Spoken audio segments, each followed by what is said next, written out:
Let's break this down. Let's get into this match. It is Sunday, September 14th, 8:30 a.m. Mark it on your calendars. It is the Manchester Derby, Manchester City, Manchester United. I feel like both clubs are kind of reeling a little bit, but different types of crisis. We have one manager trying to find his feet, another manager fighting 115 charges, and a lot of turnover in the squad and throwing money in which direction. So it'll be interesting to see who comes out on top. It does matter for both managers, interestingly enough, because I do think Pep has really struggled. He has, and a lot of rumors about this being Guardiola's last season at City. One manager coming to the tail end of his tenure at a club, almost a decade. One manager coming, hopefully, the beginning of his tenure.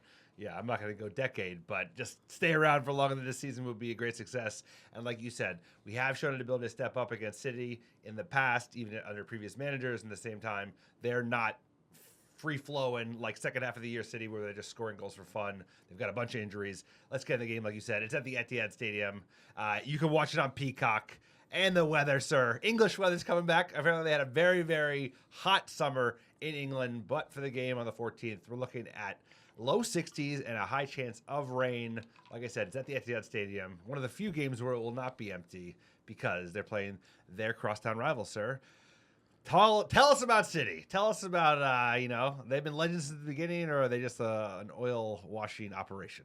Founded in 1880 as St. Mark's, they became Ardwick Association Football Club in 1887 and Manchester City in 1894. They moved to their home ground, the City of Manchester Stadium in East Manchester, which they moved to in 2003, having played at Mainoo since 1923. They adopted the sky blue in 1894, and obviously our rivalry has gone back since the turn of the early days in the Football League. In 1892, they won their first major honor in the FA Cup, and then they had a match-fixing scandal, which actually led to John Henry Davies and Manchester United scooping up a lot of their players in their early 1900s, which led to our first division trophy. So I feel like they've always been cheating ever since the beginning. Whenever they cheat, it benefits United. Now they have 115 charges. Hopefully the shoe drops there and then benefits United, and then we see United kind of rise up the table, because it's been a long time coming. I tweeted it out, hey, where are these charges? What's going on? This is insane. We could get into that a little bit later, but the history of Manchester City should always be one that is marred with cheating scandals. What's amazing is that there was probably a better, a less corrupt FA running things in 1905 when they got, the match fixing scandal and they're paying players outside the rules.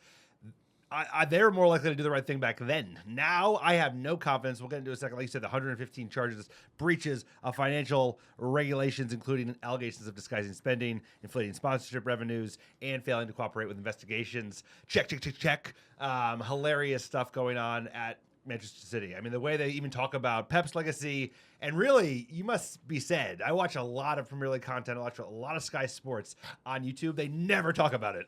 They never, ever talk about it.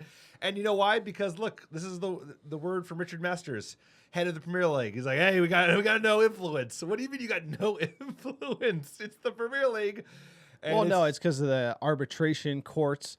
But at the end of the day, you're right. The fact this is not discussed at press conferences with Manchester City. The fact that we already heard the UAE, essentially this is almost a global political issue for England as it relates to pushing back on Abu Dhabi and the UAE here.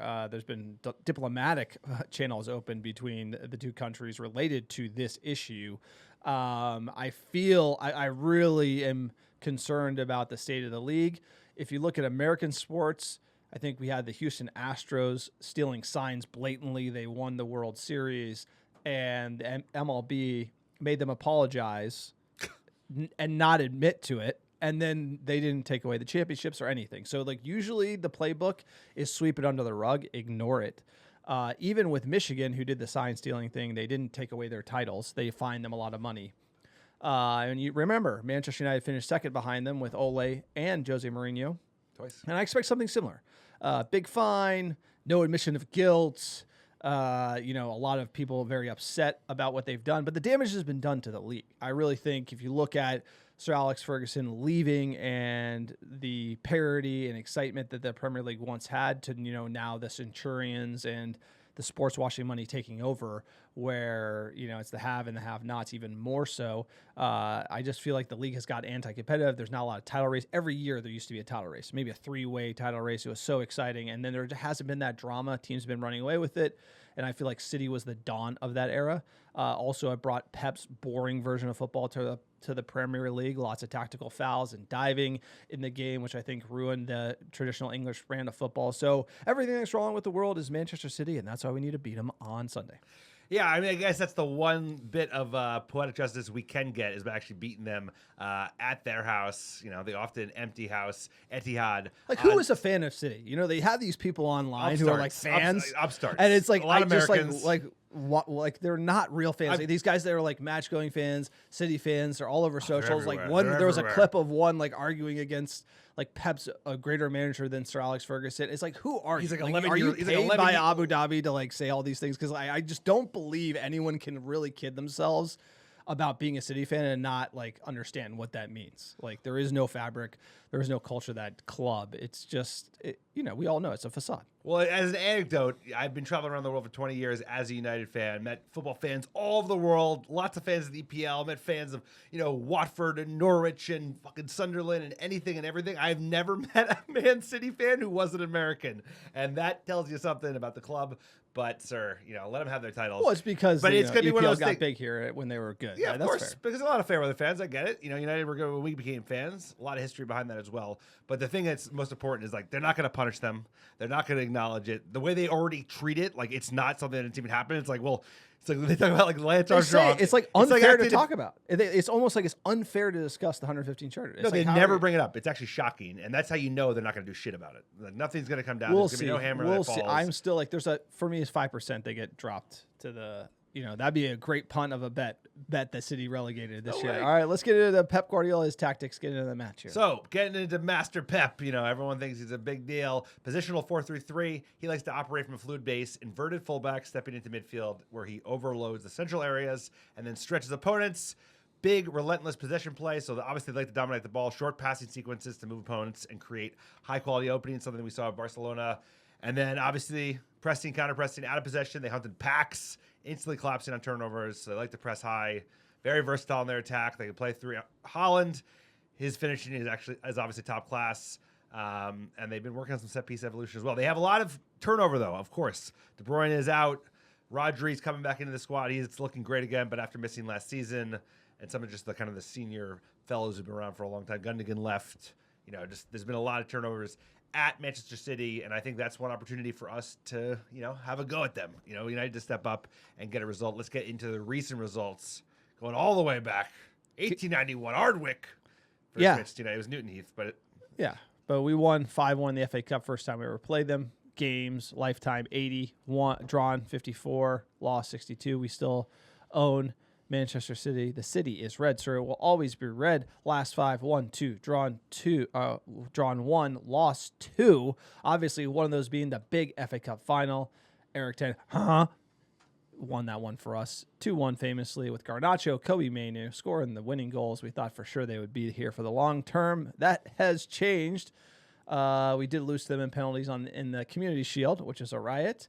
Last season, we won one, like you said, with Amorim's first game. Then we had a feisty draw in April on the way to the Europa League final. So not the worst record versus Manchester City for Ruben Amorim, and I feel like Ruben Amorim needs one. Can we get one away at the Etihad? We need it. We have a really challenging run of games coming to get a big win on the road before you play Chelsea, before you play Liverpool. Those games even against Brentford and Sunderland, they're no slouches, no easy matches anymore in the EPL. We talk about that all the time. Let's get into their summer, spending money like nobody. By the way, also drunken sailor. Also, another thing, they spent £200 million in January. No one even talked about it. They spent another 160, 180 million pounds this summer.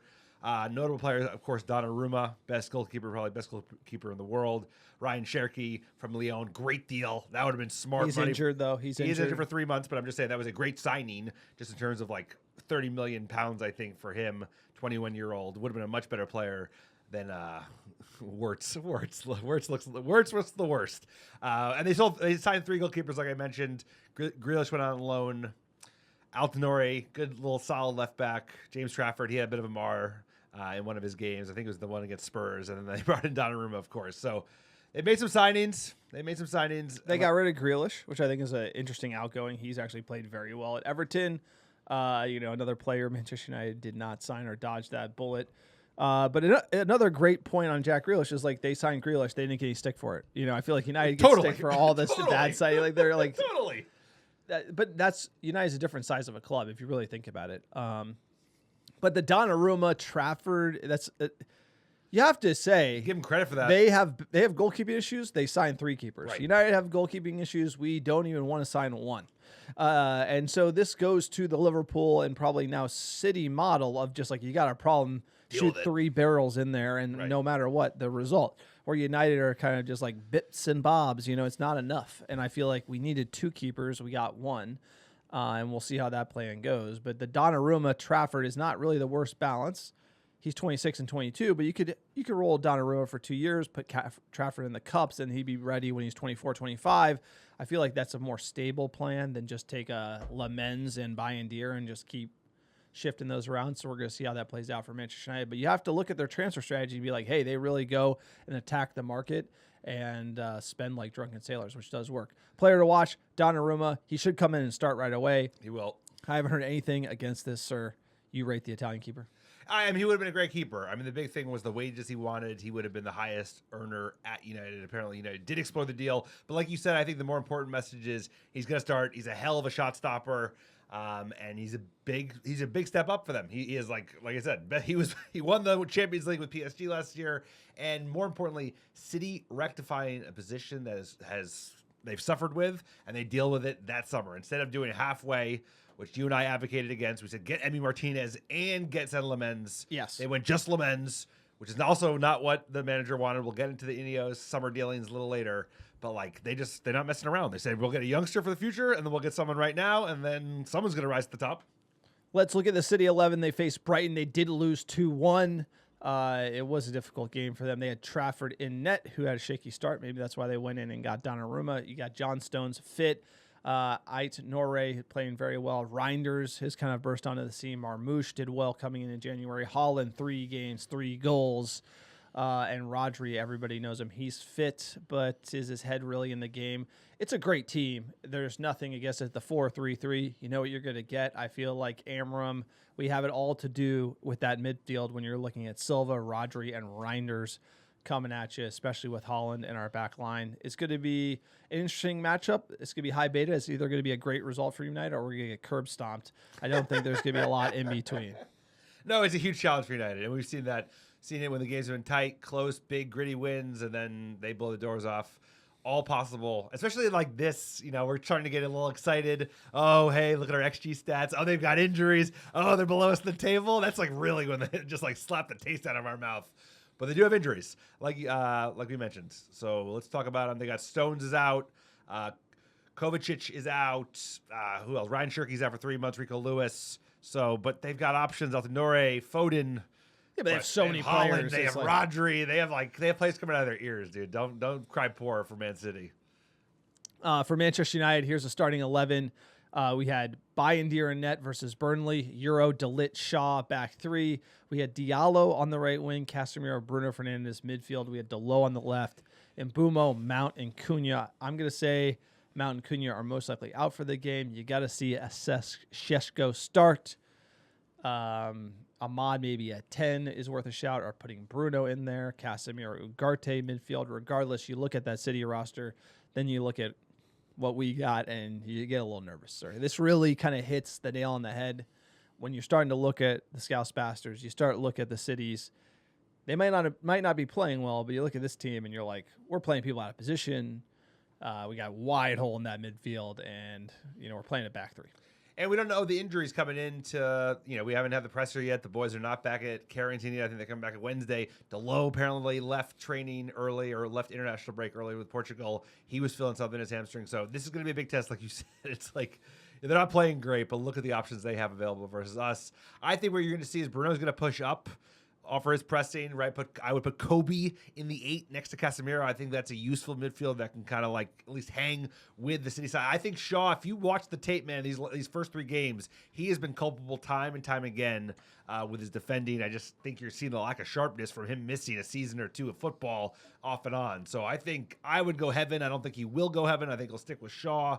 But if you really want to rewatch the tape of Shaw's a wing, he should be playing left back. Yeah, but or he's on not the fit wing. enough because he'll pull his hammy. But Dogo should be back in. Does he play Dalot?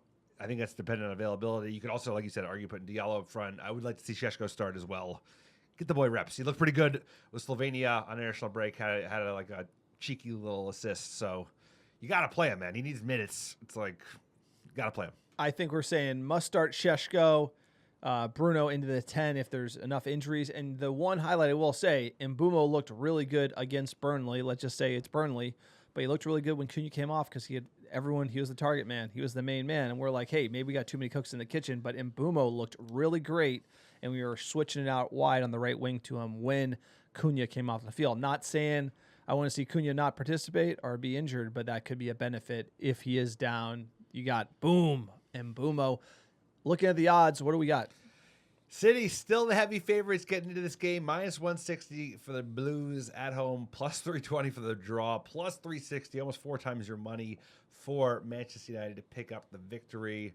The refs have not been appointed yet, so we don't have that. What else we got? No refs, and we got predictions. As far as the Muppets go, if you go to MUFCpredict.com, go to our website. This is our prediction game. It is a ton of fun. You make predictions, and then we get to see the results.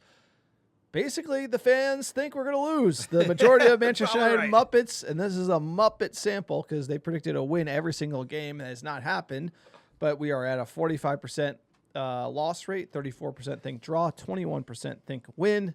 City with 1.9 to 1.6, so lose narrowly is sort of the consensus of Manchester United fans. Checking in on the table, you can see Corn on the Kobe, number 1. Thank God. 16 points. John ARD, 13 points right behind him. And we have Copa Mundial in 3rd place with 10. Alex down the table. So deep, I can't find him there. It looks like I'm going to get another steak, but I haven't even got my first one just yet. Sir, I believe you are up. Let's make this prediction for the Derby. What do you have? I think it's going to be a big, frustrating, but encouraging draw. A 2-2 draw at the Etihad. I think United walks away with a point. What could have? I think it'd be one of those games where like, oh, I could have won it. We couldn't convert, but I'm feeling optimistic, and I think we will not suffer defeat. What do you got? Not suffer defeat. Okay, you're in. Alex predicts 2-2. I'm gonna say 3-0. Suffer defeat. We are suffering. We are going down. We're going down. City probably the fair bet. Bounce back. United finding level. We're still finding level. Yeah. We don't know our best 11. I think it's fair to say. And I just think we're going to lose. Maybe that's harsh, maybe a 2-1, but I'm just going to go 3-0 for the Muppet.